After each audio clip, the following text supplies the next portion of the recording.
Welcome to the True Crime Podcast you can binge on your lunch break. Each episode, I'll be bringing you a new case to dissect. We'll focus on the facts, giving exposure to some of the lesser-known stories in the true crime world. You never know what you might learn. This is Bite-Sized Crime.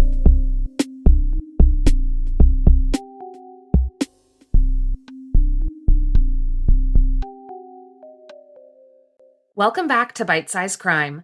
As you might have noticed, this episode is slightly longer than usual. Definitely not bite-sized. A few weeks ago, I got an email from Jennifer Ross, the niece of Melissa Griggs, whose case I covered way back in episode 6. Melissa's story has stuck with me over the past 2 years. It's one of those unsolved cases that keeps you up at night. When I saw Jennifer's message, I knew that I wanted to talk to her about the case. We had such a fantastic conversation about Melissa and the investigation, and about our own fascination with true crime. Believe it or not, our conversation was even longer than what you'll hear today. I really did try to cut it down, but it was just too good. Jennifer has been working on her aunt's case for over a decade, and she is as dedicated as they come. I know you'll like her as much as I do. And a quick disclaimer, we do discuss sensitive topics, so please take care while listening.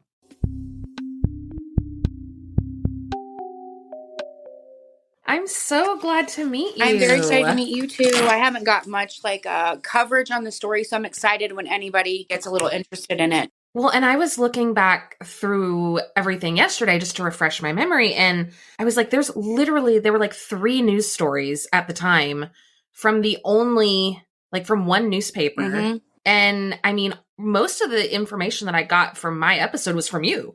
When I had gotten the police report, I was shocked to find out that they closed the case after 2 weeks. That is baffling to me. I cannot wrap my brain around it, especially when they had so much information. Yeah. When they had so many leads and all that. And I've actually gotten some really interesting things have happened. Her murder had been linked to Crystal Belsawanich's, and her murderer actually died in prison not too long ago. And his sister, she reached out to me, and she was kind of under the assumption that she thought her brother had done it. But what she gave me was a psychological profile written about why someone thought these murders would be connected, but it also gave an entire profile of the killer.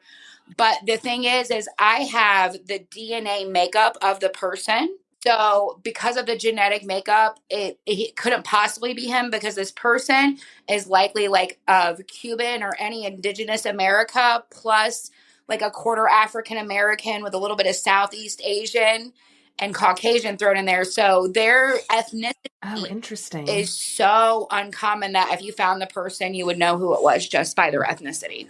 That is so interesting. Yeah, I definitely wanted to talk with you about the DNA, because I have so many questions. Like I told you in my email, her case has just really stuck with me. I was looking back again through all my stuff, and I was like, she was literally one of the first cases that I covered. And I only found her because I had covered Crystal's case first. And a couple times they were like, oh, and by the way, there was, Melissa over here. And I was like, how is there no information when it happened in about the same time frame? They lived very similar lives. There was a lot of overlap, and it was just so shocking to me. But now, having done this for a couple years now, I see it over and over again. And a lot of times when I'm diving deep into a certain case, it leads me to another one. And it's like, oh yeah, don't forget about this random person over here. And they treat them like random people. And I'm like, why can't we get the same coverage for this person as we did for this person? And I'm sure you've battled with that. It never ceases to surprise me and disappoint me. Why can't we give everyone the same amount of coverage? It's not that one person needs less coverage. They all need the same amount. They all need more, so that we can actually solve these cases. We can find these people who are perpetrating these crimes. And so, yeah, Melissa's and I know y'all called her Missy, and her case just stuck with me. So when I saw your email, I was like, oh my gosh, yes, I know exactly which case. I can see it so clearly in my mind, because I really do try to deep dive these as much as possible. And even with hers, with literally 3 articles, I was so grateful for the information that you put out, because otherwise, there was nothing about her, and it just breaks my heart. So I was hoping that maybe you could tell us a little bit about your memories of her. Okay. How old were you when all this happened? I was 12 when she was murdered. and it actually happened Thanksgiving morning. So it kind of Mm-hmm. ruined our dinner that year. But I don't remember her in the negative way that other people portrayed her. Like, she was Mm-hmm. very bubbly. She lit up a room. She was a very beautiful woman. And she always had a way with men. She always liked to tell silly jokes. And as I kind of dived into like her life a little bit, I noticed that we were very similar people. And I think that we struggled with the same type of mental illness because she was Mm-hmm. always very childlike and very fun. And I don't ever remember anything negative, but like she would steal stuff and we would find out later. Like one time she picked us up in a really nice car with a phone in it, drove us around and let us call our friends, and she had stolen the car off some guy that she dated. But I never remembered her like that. So in her death, when like especially my dad's other sister would vilify her, Mm-hmm. I didn't ever remember her like that, and I never wanted her to be remembered like that. And I think the most heartbreaking thing for me was when I read through the criminal profile, the last way she was described was as unremarkable. Mm. And she wasn't. Like, she just was one of those people Ugh. that, like, she walked in a room and everybody looked at her. She talked and everybody listened. And along the lines, I found some people who said, she was a great person. She was Mm-hmm. a beautiful person. She was very loved, even in death, all these years later. There are many people whose lives she touched. And I just remember the good things about her, not the way that, like, the last photo they took of her before her death, that wasn't the person that I remembered. I do remember the last Mm-hmm. time I saw her, though. I want to say it was maybe 2 years before she died, and she had came home to our hometown and was with my dad's grandma, and she was trying to straighten out. But I remember the track marks in her Mm. arms because at that time to Yeah. use heroin, you had to be an intravenous drug user. And I remember her arms were just horrible. And she wanted so many times to try to do better. She just couldn't, outrun the lifestyle. And that's so difficult. Like people who don't know someone or love someone who has, issues with substance abuse. Like it's hard to understand, like, why can't they just stop? And, like you said, it's next to impossible for so many people. And she was kind of living a transient lifestyle at that time, right? Like she didn't really have like a solid home base. She had lived a transient lifestyle pretty much most of her life because my dad came from just like a regular middle class family. But when Melissa was very young, my grandma got MS. So in her early teens, my grandma was confined to a wheelchair and the kids were responsible for taking care of her. And my grandpa drove a semi, but he was always gone. So she kind of around 13 or 14 kind of just started doing what she wanted. So then when my grandpa left my grandma and she went to a nursing home and the kids were all still very Mm-hmm. young. I'm going to say Missy was around like 14 at this time. She had gotten pregnant and they sent her Mm-hmm. to a family friend in Chicago, and she went to a girls' school and she gave birth to the baby when she was about 15 years old. And I think it broke her because they took her and dropped her off with her grandma, who was in her 80s at the time. And she could just do what she wanted to. She was a very beautiful girl. So everything, like the world was her oyster. People were wanting her attention, wanting her around, giving her things. So she would always go from place to place to place to place my whole life. I remember that. Like she would just show up in town and then just leave. And that was probably really hard for you as a kid to really understand too, like why isn't she coming? Why don't I see her more often? And then especially after she passed, I'm sure like hearing, like you said, you didn't remember her that way. You remembered her in the happy, bubbly, joyful person. And then to kind of hear other people's perspectives. And I can't even imagine like the kind of trauma that she went to, just trauma upon trauma upon trauma that she went through. Yeah. I mean, honestly, it's not surprising that her life went that direction, after all of those things at such a young age. It's so hard. It's so hard. Yeah, and I think it was hardest for her because I think it happened at a time when a girl really needed their mom and a girl really Yeah. dad, and she didn't have either. And I think the whole sad part of it is that I think when she had the baby, I think she just spent her whole life looking for love. And she never found it.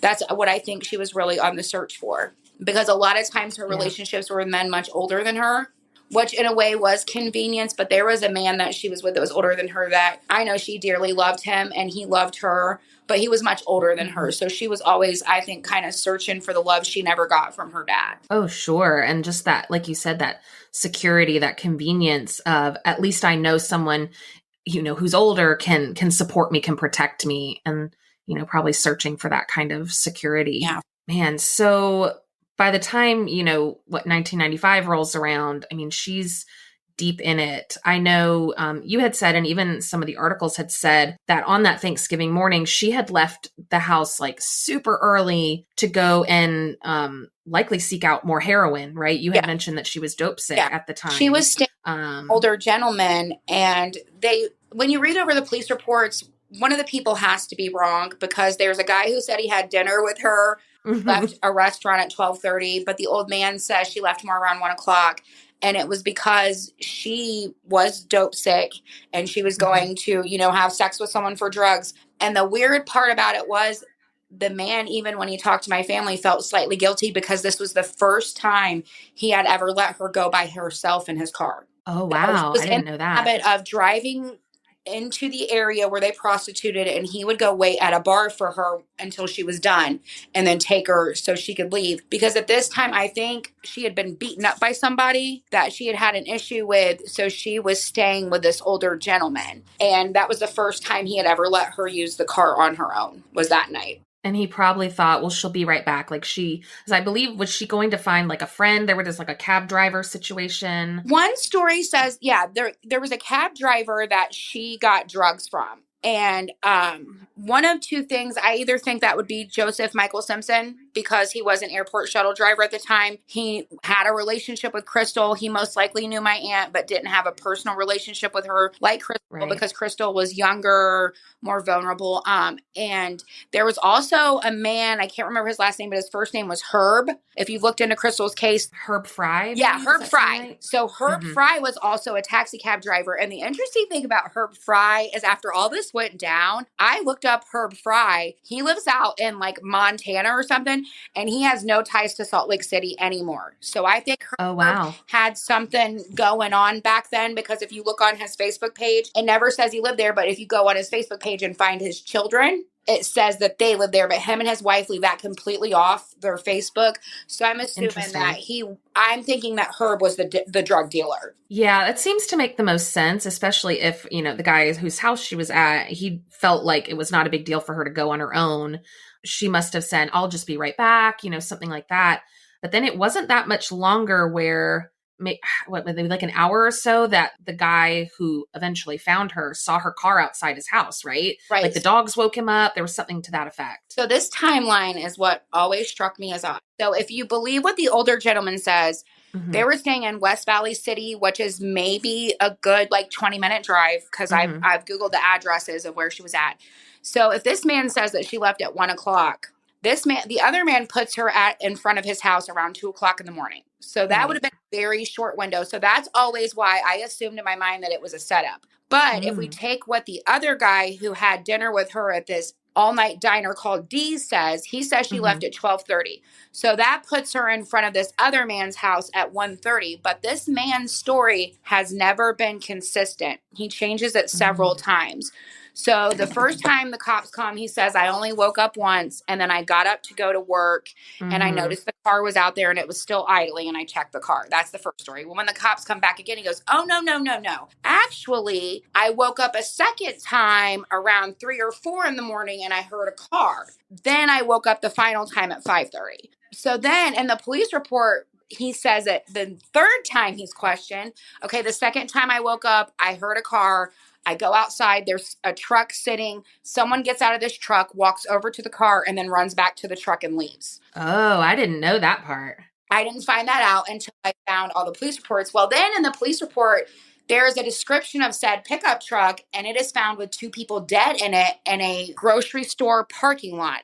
After the two Oh people my are gosh. dead in the car, then they shut the case. Really? Yeah.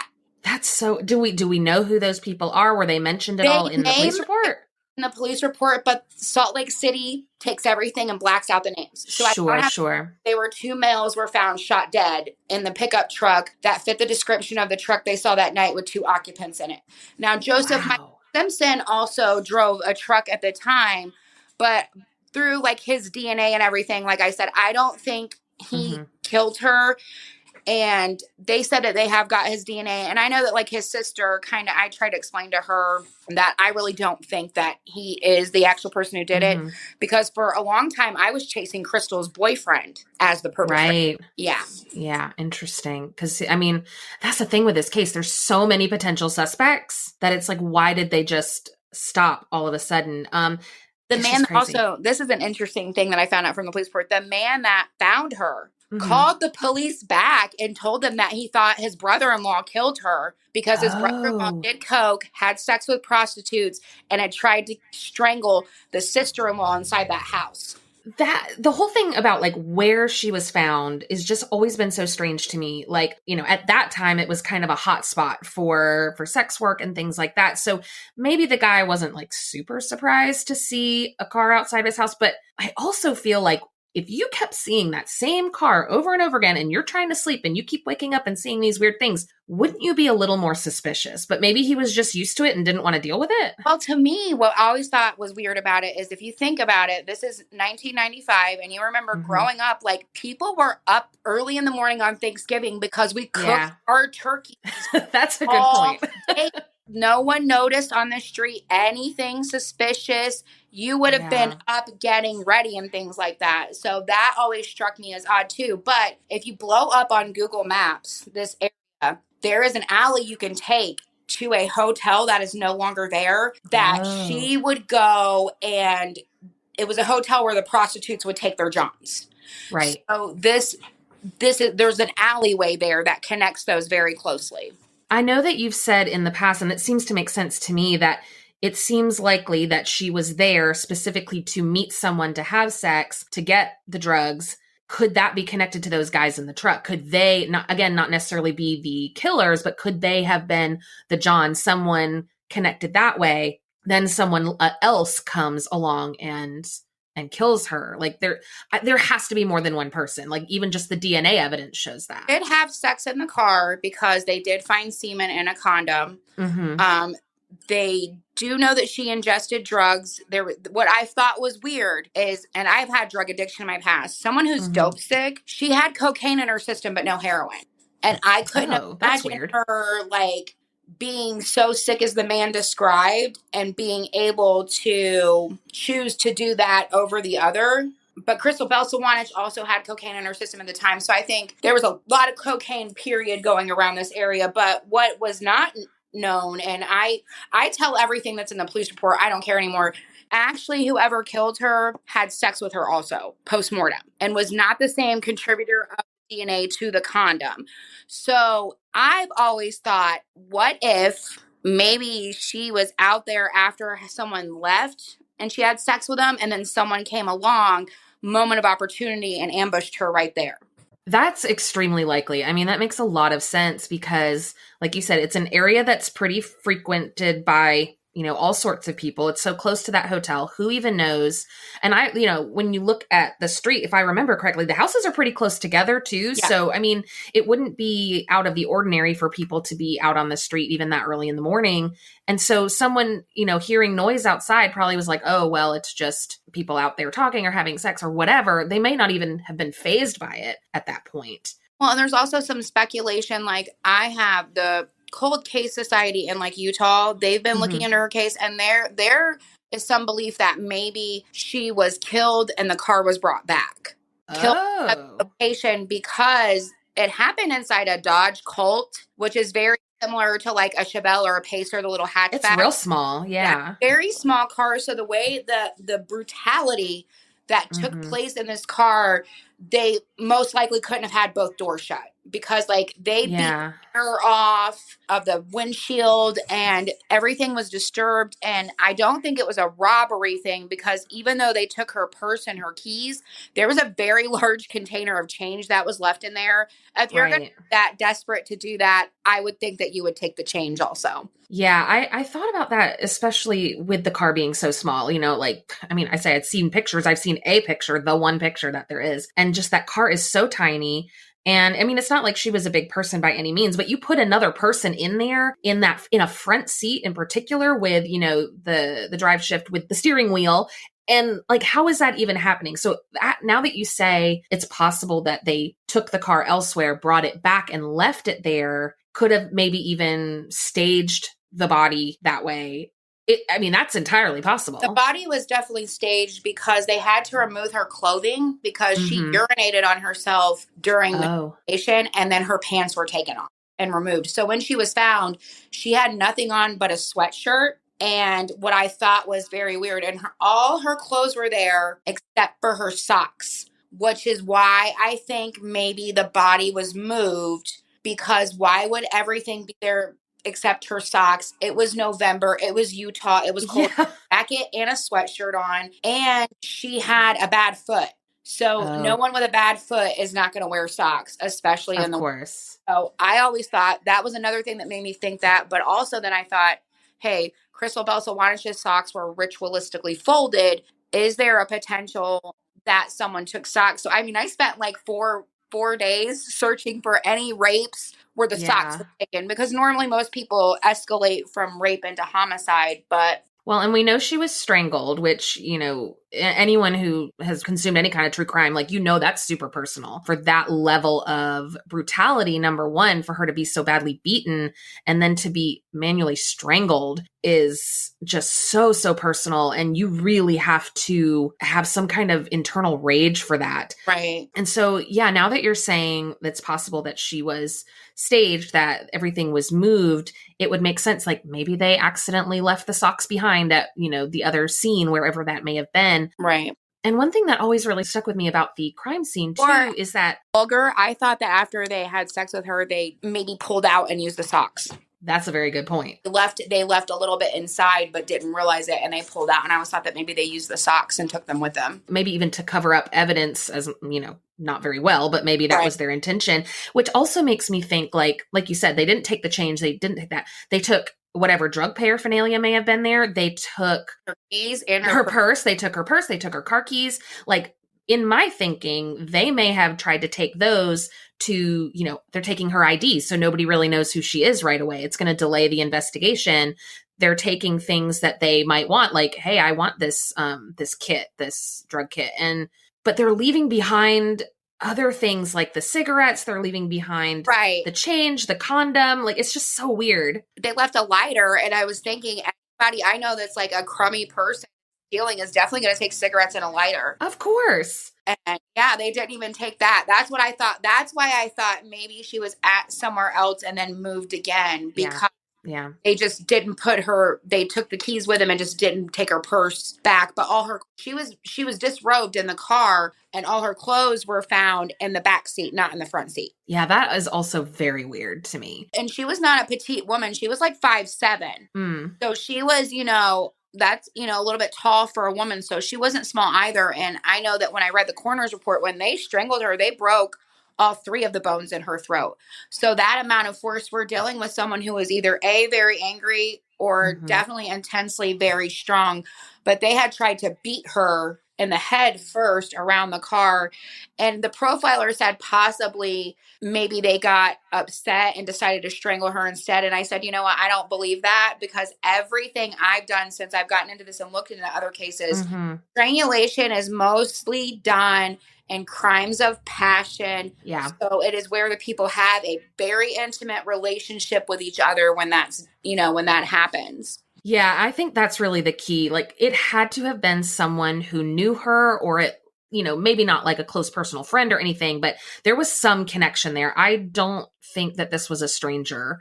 I think somebody came across her maybe who knew her or who was following her or something like that. And this is so incredibly personal and so brutal. Yeah. And I mean, the way she was posed to humiliate her, Yeah. like it was done to humiliate her. Like Crystal Belsawanich was posed in a nice way. Like they put her to where like you couldn't even see her areas or anything like that.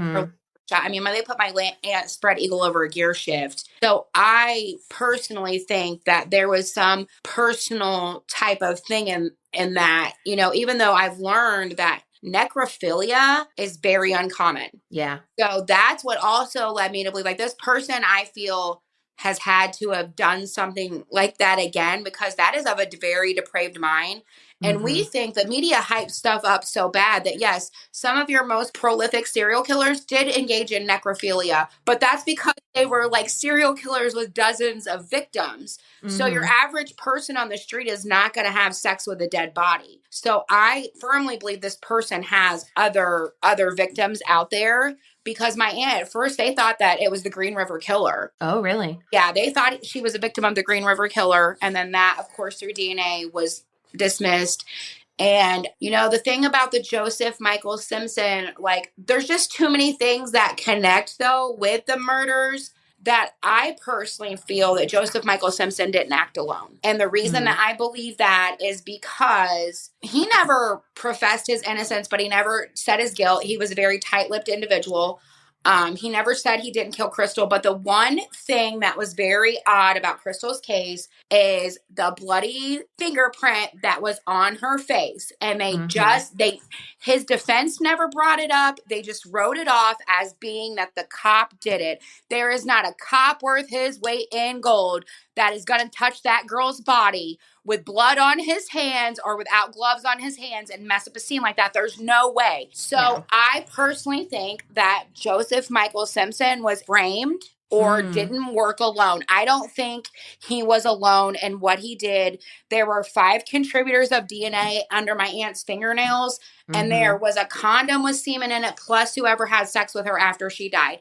I don't think it's all a coincidence. And what I find really odd is that if you read through articles on Crystal Belsawanich's murder, there is an article, I found 2 of them, where they say that when her boyfriend reported her missing, he was worried because my aunt had just been killed. Right. I had a friend reach out to Chris Barquette, and you know what he told my friend? I didn't know she was dead.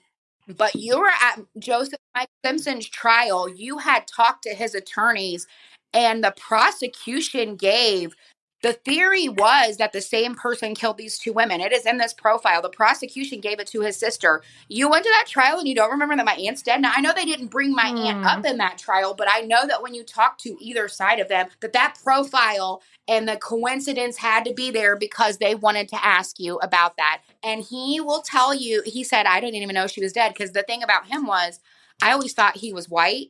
I've been chasing a ghost for years. Turns out he's black and older than both of them. Oh, What I thought interesting. was weird is he never did a single story, never talked to anybody. I thought he was a minor, the way that Mm-hmm. he was protected through all these things you read. His last name is never mentioned in any article. Right. It's only his first name. They don't mention his age. They don't mention anything about it. Do you know that he was almost twice Crystal's age? Oh, really? Yes, he was an older black gentleman.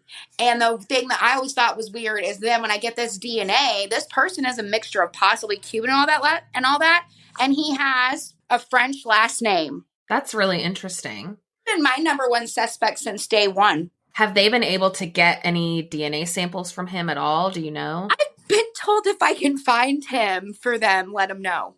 We've got one person running this whole show out there. No, they've never asked him for DNA. I've been chasing a ghost for maybe like 7 years until I got all that information. I go, oh, so he is black. He's older. Because he went to the trial. He was at Joseph Michael Simpson's trial. And how I got his name was from Joseph Michael Simpson's sister. That's so And interesting. there was a detective that worked her case. He was the second one to be on it after I got started. His name was Chris Kotrodemus. And he had told me, when we find Crystal's killer, we're going to find your aunt's killer. But they couldn't if they were Right. working together. Well, and because that was the big thing is at first they were like, are they connected? Are they connected? But then the DNA didn't match for both cases. But if, like you're saying, if there's more than one, which I mean, I definitely believe there's more than one in Melissa's case, that's a game changer. Well, and it hurt my feelings because, like, I really wanted to write to him before he died. And then I tell his Mm-hmm. sister, I go, I don't think your brother acted alone. I go, I'm not saying that he's innocent. And she's adamant that, that he didn't. Mm-hmm. But what about this bloody fingerprint? Why was it never brought up? It's talked about. It's not a secret. So if he didn't work alone, why was it not presented as a plausible defense by your evidence? From what I understand, they didn't even analyze it. They just chopped it up to the cop. Yeah, that really surprises me. Like, that is not, like you said, no cop worth his salt is going to do that. But also, like, these defense attorneys, what are they doing? Like, you have evidence that there could possibly be someone else there. Like, you're not even going to test it. You're not even going to push for that. Well, and they took Crystal's purse, they took her jacket, they took her shoes, they left her socks. And then the only thing they took and I just thought this was weird. The only thing Melissa didn't have was her socks. The only thing Crystal had was her socks. Yeah, that It's is weird. almost like someone killed her first and then tried to redo it. It's almost like what I felt because Crystal was taken into another county. Right. Yes, that was a big issue. Now, okay, this might be like tinfoil hat conspiracy, but are we 100% sure that those are Crystal socks? No, see, that's the thing. They never tested them. And they said Crystal was really funny about her socks. That she, like, her Mm, boyfriend said that there was like a certain way she took off her socks or anything. But it's just, yeah, that's what I always thought was weird because then Crystal's shoes got left on the side of the road and then someone put out flowers. So it's almost like, did we have somebody that was gearing up to start practicing? And Joseph Michael Simpson ends up getting the brunt of this because I almost feel like he was framed. Like, I know that sounds bad. I almost feel like he's framed. I mean, it's this DNA technology that we're still not relying on. Who else has right. solved a murder using this? Do you know what I mean?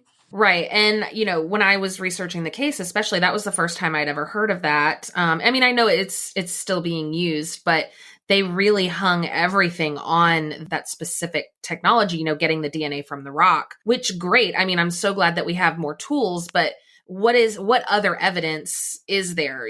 Like they really put all their eggs in that basket. And it's like they were both last seen at the same store that on the nights they both Yeah. disappeared. And I was told by a detective that my aunt and Crystal actually shared a hotel room for a brief moment. So my thought was always, okay, Chris Barquette got mad at my aunt because my aunt was older and trying to tell Crystal, you don't need this pimp over here. You need to come on with me and we can make our own money. Maybe he thought she was a bad influence on her or Hmm. something like that. And then he got angry and killed my aunt. And then Crystal, I always felt like Crystal got killed because she knew what happened to my aunt.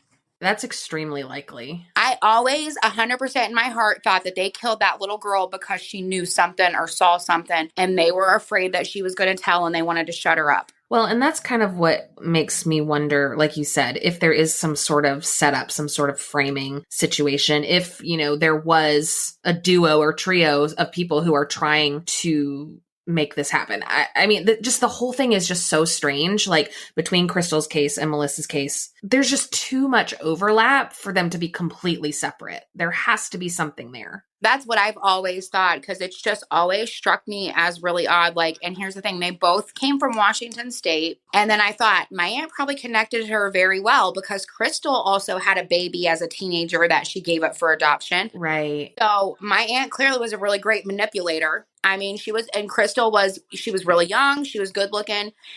I heard she was pretty good at what she did. She knew how to work the street. So of course my aunt would want to pull her away from this guy. Right. So I always felt that the two had to be connected. There's too many coincidences for there not to be something. And what was really weird about Melissa's murder is in the evidence when they're logging it in, there's a pair of blue rubber gloves taken into evidence. Yes, those are so weird. How have they not made anything out of that? Disappear. And then when I asked why they disappeared, they said, well, they probably belong to the EMTs. Okay, I have a cousin that's an EMT. I said, hey, let me ask you a question. How often do you leave gloves in a car that's getting ready to be? She goes, I don't even leave gloves when I go to a normal scene where I'm helping someone. She goes, Yes. weird. And I said, especially at the height of the AIDS epidemic. Aren't you just going to leave them on?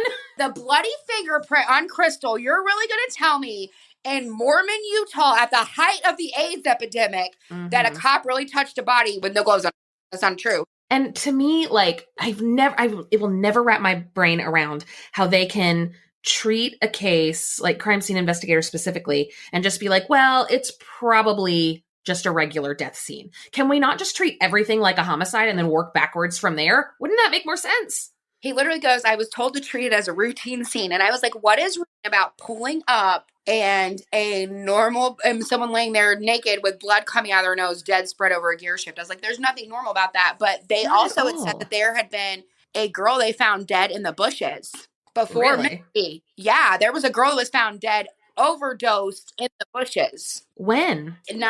I've just heard the story and they said it happened not too long before Missy died. Wow. So the cops in their mind probably just thought, oh, another overdose on the block. Yeah. Well, and I'm sure you've run across this too, but that is something we see all the time is you have someone who lives a quote high risk lifestyle. And they're just treated like, oh, well, there's another one, like you said, treated like it was just an overdose or whatever. Oh, well, they drank themselves to death or whatever the excuse is. So they don't, it's almost like they're giving themselves an excuse not to care, not to investigate. That's again where it breaks down for me, because you're giving so much attention to Crystal in her investigation, but you're not giving the same care to Melissa or to the girl in the bushes who, we've never heard of and things like that. Like, why can't we give the equal amount of care to every victim? Why are we just saying, oh, well, it was just a routine death. Here's another, sex worker who's shot up heroin and she's dead. Oh, well, like that's the mentality that they have. And even still today, I mean, that was 1995. We're still seeing that in 2023. Oh, yeah. I can't understand it. I think with Crystal, a lot of it was location, where she was killed. And if you've ever watched the sheriff that found her body, he's a showman. Oh, yeah. He is a showman. So when he was like, oh, and as soon as they found out she was that other girl and she was really this teenager, he just ran with it. Yeah. And she, instead of being painted as a prostitute like all these other girls, it was one of those little girl lost things. Oh, we should feel so bad for her. But that was a political move on the part of the sheriff to monopolize on her murder. And here's some real tinfoil hat stuff. The Salt Lake City Police Department is notorious for closing out cases. If you go back and look, they got a new mayor in like 2007, 2010 that made them open up all these old cases, because what they were being used for is the Salt Lake City PD was a training department with very unprepared officers, and they would just throw them in there for them to learn. And they were shutting all these cases so that they could keep getting shutting them so the numbers went up or whatever. And then they got a new mayor and she went off and made them open it all back up. Now, at that time, they had several detectives on it. But now, as you see, it's not at the forefront of their mind. They have one.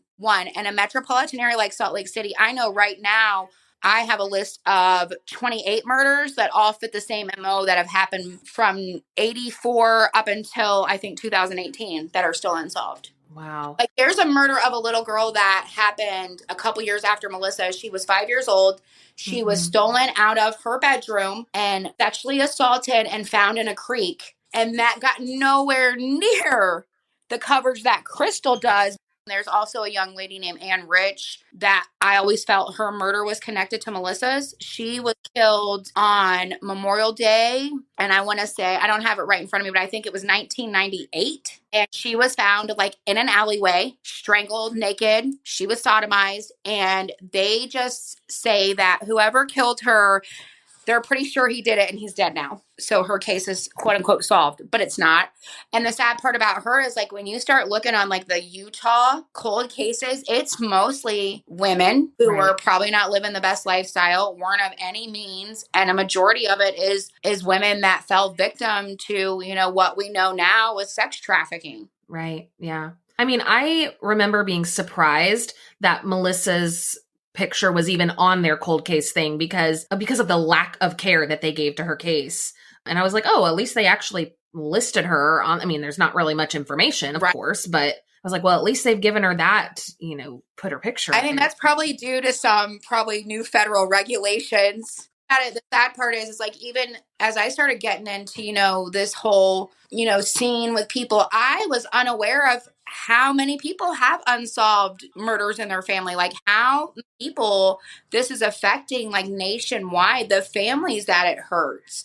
And, it's just the lack of the police caring for people from certain demographics. Like, it has to stop. But as a society, we do the same thing. It's really hard to think that we give a value to a life depending on how someone lives it. And, my aunt. That's exactly right. She did not deserve to die the way that she did, no matter what mistakes she made in her life. No one had the right to do that and continue to go on about their life. It's been almost 28 years. And this person has went on with their life. And that's just so heartbreaking because you just know that they're out there living the life that Melissa didn't get to live. Yeah. And again, like you said, no matter how she was living her life, she deserved to get to live it. Right. She didn't deserve to have it taken away, and in such a horrible manner too. Now, let me ask you this. I know that there's kind of a theory that she may have been a police informant. Do you still believe that? Do you still think that's an element Theory there? 100% because that's my theory. Reason being is that I have started talking to them and I said, okay, when was my aunt in jail in Washington? And they go, what do you mean? I go, my aunt was in jail in Washington because she wrote me letters, me and my dad. And she called and I remembered because one time she had, like, they would have other prisoners draw pictures and she color them. And I remember having one with like a huge purple heart in the corner. Yeah. Went on for a couple months. There's no record of her being incarcerated there. The only record, there is a record that she was on probation and then she absconded and then came back. And then at the time of her death, Melissa had just been charged. She had been picked up and arrested and they let her back out, but it was for professional recruitment. Now, Oh, professional recruitment is not a charge that your average everyday prostitute gets. At the right. time, that means that she was trying to get girls to work off for a pimp or that she was possibly participating in one of like the dating service things they used to do back then and get girls to work for people because she also had ties to a very high ranking member of the Crip gang, I believe. Oh, wow. Yeah, that's all in the police report too, that they crossed out his name, but he was involved with the gang. And Hmm. apparently whatever guy she was working for there, she tended to be the bottom bitch when she worked for someone because she was very smart. And up until the point that she died, she was a very gorgeous woman. Like she was just Right. naturally Yeah. gorgeous. She had a great body, great smile always. And she tended to be, she had a very good way with men. So anytime there was a man in a circle that she was in that had some kind of power influence, she would want to get right up under him. So I think, it's possible that she told on someone. Also, another thing that I thought could have pissed somebody off is she was HIV positive when she died. So possibly someone could have found that out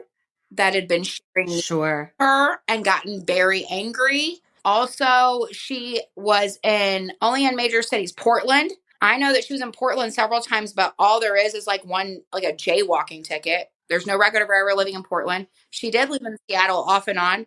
There's no record of her living there. They claim to have no record of her time in jail. And then this charge here, nobody will talk about it. And I was just thinking, how did she get let out onto the streets with no bond on a charge like that? That's a pretty serious one. Right. So how did she get out? She didn't bond out. You just let her go. So maybe you let her go to get information on somebody. Yeah, and I mean that happens all the time. I mean, that's how law enforcement gets a lot of their information is through people who are quote unquote out on the streets living that life because it's probably easier for them to do that than to have, a cop go undercover or whatever. Well, yeah, let me just get this person over here to give me the information. I'll wipe that charge. I won't make them go to jail for this thing. And it could be that maybe she, like you said, told on the wrong person.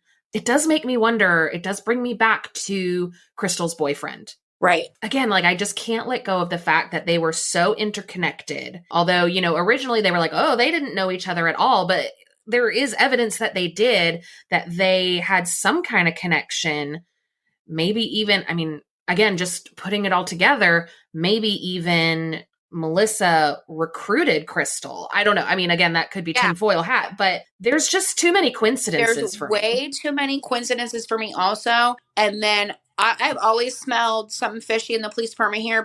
And that the climate and the time in Salt Lake City, there was a lot of backlash from the traditional community of these people moving into their area and doing their drugs and stuff like that. So, Yeah, that's a really good point. And like you said, at the height of the AIDS epidemic, too, like there was just so much going on. And perhaps, wanting to quote unquote clean up their city.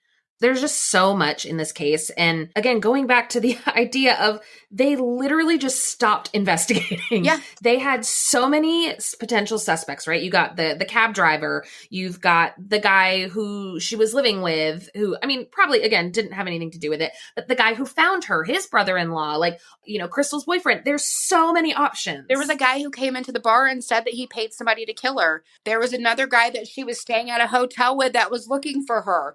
Yeah, there were multiple men. And the weirdest part about it is there is only one person's name that they let me read. And it was a man that she was staying with, an older man named Buford. Now, why would they let me have Buford's name and no one else? And what's really weird is I asked Joseph Michael Simpson's sister, I go, where did you get the criminal profile? She goes, at the end of the trial, the prosecution gave it to me. Interesting. Why? That is really weird. She has no right to any of that information. That stuff is usually not public record. Like, Yeah, you usually have to like FOIA request that Yeah, kind of and the stuff. prosecution to give it to her. That's why I think something in the milk is not clean with this whole thing. I think her murder is a way bigger. There's something way bigger going on here than, Hmm. because like when I called the detective, I go, "So what's your feelings on my aunt and Crystal Belsawan?" And she was like, "I didn't even know the two of them were connected. You're literally telling me you didn't read the case file?" It's your job. Right, and know that until they got the DNA, they thought that both, like, the same person killed them. It's just really like something really fishy. Yeah. I have so many thoughts, so many tinfoil The weird thoughts. thing about Joseph Michael Simpson is he was never a suspect. It was a cold hit on DNA. He was never a suspect. Yeah, and that it was always so fascinating to me. And he had been living in Florida for multiple years and going back to the state of Utah. And here's a really funny thing. His dad still owned the same truck when they arrested him. Why didn't you go to his dad's house and look through that truck? Yeah. So it's just like he was never even a suspect. I mean, I just can't get past the fact that they think, okay, well, we've got this guy, got him in jail, we've arrested him, done all these things, and yet they still didn't really do like the basic investigation. Yeah. Like they relied entirely on the rock DNA, which great. But I mean, and again, like you said, I'm not saying he's innocent by any means, Right. but there has to be more. There has to be more in play there in that case. And I want to say, maybe it was just the time, it was the 90s. Maybe, we were still kind of in the infancy of a lot of this technology, but like we had DNA, we knew about DNA. We're getting DNA from rocks, but you can't get a match from the condom or from the bloody fingerprint or all of these things. You can't do that part. We can get DNA from a rock, but we can't do the other basic things that we've been doing for years. Right. So that's, again, that speaks to the possibility of her being an informant, why they had all of this momentum and then all of a sudden, nope, done, case closed, cold case, we're going to leave it, we're going to put it on the shelf. Yeah. There has to be something there. And I'm not like a real conspiracy theorist. I mean, I am a little bit, but not too much. Yeah. But this kind of thing, like, again, too many coincidences. Right. There is something there, and kudos to you for trying to put all these pieces together, because clearly they're not dealing with it. At least you're sitting here saying, I have all these pieces, we're putting them together. I mean, I'm just impressed at how many people you've been able to track down, how much momentum you've been able to keep with this case, even, almost 30 years later. That's a lot of work for you. And I didn't get started until 2010. So it's only been, yeah. That's crazy. But it's like COVID helped a lot. And then I did a podcast called Shiny Things, and I became friends with one of the hosts named Kim, and she's helped a lot. And then my childhood best friend helped me hunt down a lot of these people, and she still does the work. But I've had a lot of really nice people look at the case file, help me. There's been times that I've been overwhelmed and had to pull away, because I think the hardest part for me was like when she died, as kids were told, okay, she was in a car and somebody came up from behind her and they choked her and died and she didn't see it coming. Well, to find out, no, she was brutally strangled to death and she fought for her life. Like they told me, whoever walked away from this situation, they walked away with some bruises or something, because she fought really hard for her life. They had to have, yeah. And again, like if they had interviewed all of these people like right away, that's basic stuff, looking for scratches, looking for bruises. Was there anything about that in the police reports that you were able to find? No. And I just thought, because my old ploy has always been, this person most likely went to Thanksgiving dinner somewhere that day. Yeah. They literally sat down, and because whoever did this was going to maintain normalcy, I don't care what you say. And they probably went and had Thanksgiving dinner like it was nothing, with all these marks and bruises on them. And it's like someone has to know something. They just don't want to say anything. Because even like back in 2007, they were interviewing the children of people that were around that time. Like Chris Kocher-Demas really got into the case, and then he just went away from the police department. And, it's really weird. Like, he won't talk to us. We have tried to get a hold of him. He won't talk about it. Do you feel like maybe he was told he couldn't talk about it? Because a lot of times when cops leave or retire, like they don't have that confidentiality as much anymore. Like they feel like they can talk about it. I think that something happened that disheartened him about the police department. Through the course of this case, because he was one of those detectives that was calling me. He was wanting to have me go call my family and ask them what I could remember, trying to find her son, who I later did find about 2 years ago. I did reunite with her younger son.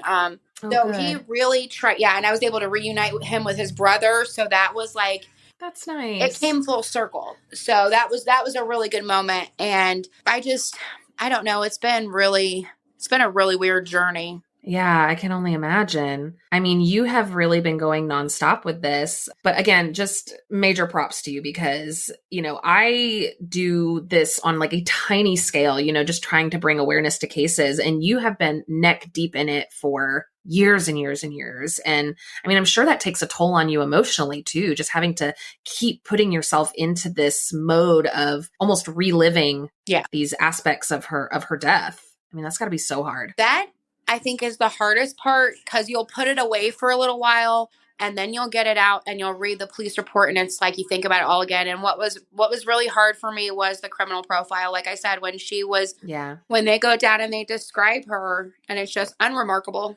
And then they describe Crystal Belsawanich as beautiful.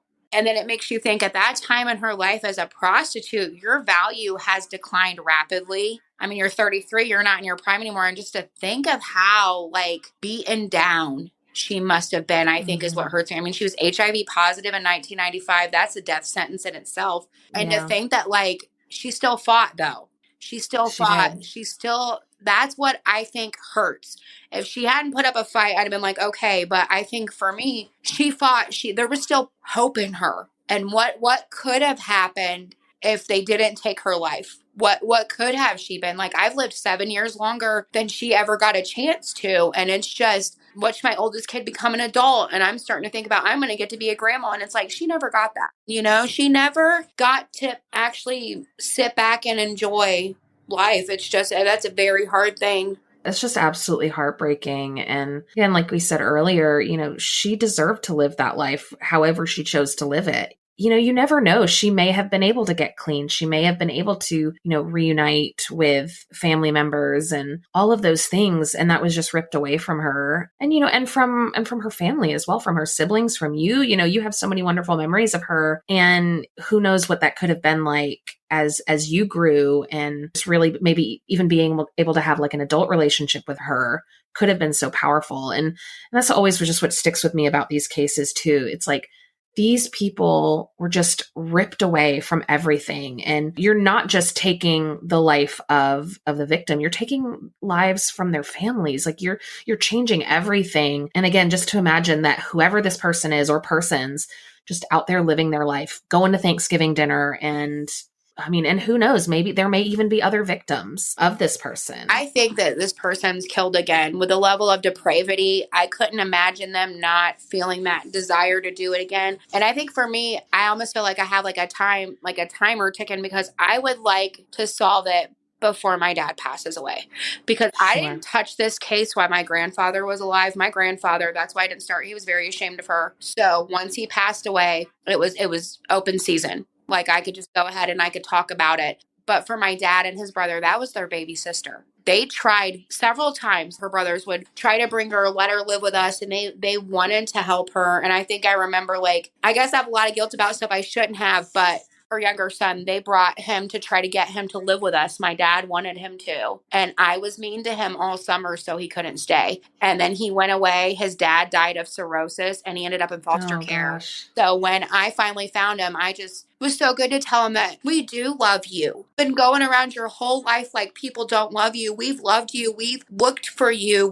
It took me, geez, almost like 10 years to find him. Like we searched for you. We looked for you. We wanted you in our lives. And that was maybe too little too late, but better than never at all. I'm really glad you were able to have that. Yeah, and it's so funny the way she was with men. The man that raised him as his father was never his father. He was Kenny Griggs. He was married to my aunt, and he loved her so much that she ran away and left the little boy, and he raised him like he was his own because Wow. he loved her so much and wanted her to come back. That's And really beautiful. yeah, it was hard though when we finally talked. He wanted to know everything that happened to his mother, Yeah. and it was just like a one time talk. But Hmm. he remembered he loved his mom, they, Of course. when she was around, she loved on him. And it's Hmm. like, it's hard to think that like, I didn't want to be the one to tell him, all those things, but it's been emotionally like it's a very hard journey for people to take. Of And I feel course. like the closure would put so many things at peace in my family. Yeah, I can't even imagine just that constant seeking of just one more step, just one more answer, just one more question that we can figure out. Do you feel like the goalposts are always moving? Like you're just kind of like chasing something that's just running away from you? Well, and about from 2010 to 2015, it was really hard then because they were going all over the United States, and they had went to a couple different states to get DNA off people who they thought had. Oh, wow. So that's why I said it was just really weird. They were really ramped up about it. Then Chris quits and they're done. But that was hard because you would be like, oh, they're going to go here. And then they call it not a match. And I think, You get your hopes up. yeah, people are so into this thing where, they got CODIS. And it's like, no one understands. No, CODIS is this huge data bank. And you got to bank Yeah. on that hit. You know what I mean? It's like CSI has ruined us all. It really It has, really yes. doesn't happen that fast. Like waiting for results, that stuff takes like weeks. It takes a while. I actually just did a case where it took 2 years, 2 years for the DNA to come back from the FBI, Mm-hmm. not even just regular police department. The FBI was so backlogged that it took 2 years to get the evidence back. Oh. And like that just blows my mind. So I can imagine even like some of these small towns or even something like Salt Lake City where they're decent size, but it's not like they have unlimited resources. And we just think, oh, you pop it in the computer and there it is. You have everything right there. And that's really not how it works at all. No, not at all. I feel sorry for anybody that has to go through this. I mean, Mm-hmm. if it's happened in the last 10 years, I maybe feel a little better for them. But I've come across so many people with cases even older than mine that have no answers. Like when I saw my kid's cousin, this happened in 1978. And then there was a girl that was killed around the same time that was 15 in the same neighborhood. And neither of those families have had answer all this time. They've just been wanting to know what happened to their child. And it's really sad. That would just be absolutely devastating. I would be so angry that they were not taking that case seriously. And I think like just myself as like a third party unrelated person, how angry some of these cases make me. I can't even imagine living If it. you want to get really mad, you need to look up the Monica Walker murder from Dayton, Ohio. Nobody's ever done a story. I will, for sure. That murder will make you so angry because literally, like, I'm going to let you just read it. I'm not going to spoil it for you. Listen, I have like the longest list of cases that I want to investigate. And I just keep finding more. And I'm never going to catch up. I'm almost at 100 episodes and I probably have a good 300 on my list that I haven't even touched yet. There's just so many. And, and I of course, always want to take them so seriously. And something that's so frustrating, though, is when I find one that I'm like, this is such an interesting case and there's zero information. Oh, yeah. And I never want to make stuff up. I never want to exaggerate or anything like that. Like I really want to do the research. And I'm like, how is there literally nothing about this person or about this case? It just makes me so angry. When there are cases that have happened, like what I learned when I started studying stuff, go to the local town that it happened in and run through their newspaper logs and just type in. So that's how I found all the information on Monica Walker. Like you can't find much.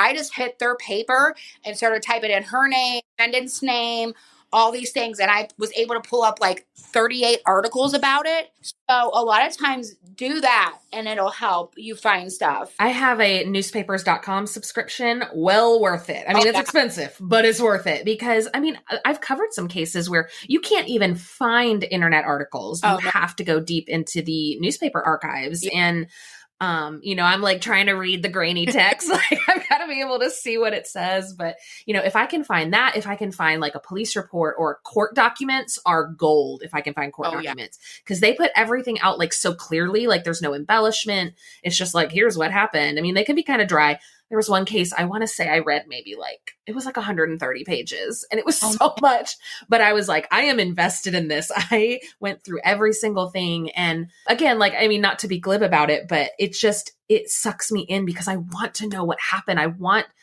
even the cases that are solved. Like I want to know every detail. The cases that aren't, I'm like, how have we not solved this yet? Right. And so many cases that I've come across, I've never heard of this before. Like, it's not even on the radar. Yeah, I like to know how they solved them too.